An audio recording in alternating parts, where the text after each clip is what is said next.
नमस्कार दर्शक बंधु एवं आसला बड़ खुशी खबर मधुबाबू पेंशन भत्ता हिताधिकारी को मिल 3000 टंका भत्ता राशि। तेज वीडियो को आग को जाना पूर्व जो मैंने आम चैनल टी सब्सक्राइब करना एवं सब्सक्राइब कर बेल आइकन को दबाई रखु। तेज दर्शक बंधु मधुबाबू पेंशन हिताधिकारी को राज्य सरकार खुशी खबर भेटी एणिकी राज्य वृद्धा विधवा मान मिल 3000 टंका भत्ता राशि। तेज सरकारी बैठक में आज आलोचना है एणिकी समस्त को मिल 3000 भत्ता।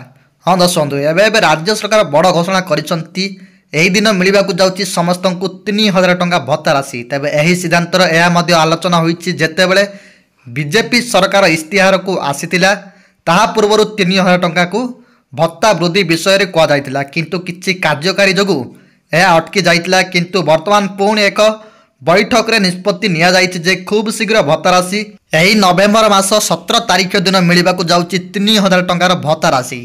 दीर्घ दिन धरी जहाँ दाबी आंदोलन पर राज्य कैबिनेट भत्ता को आज बाजिला मोहर तेज 17 तारिख ठारू मिलवा जाऊँगी भत्ता राशि।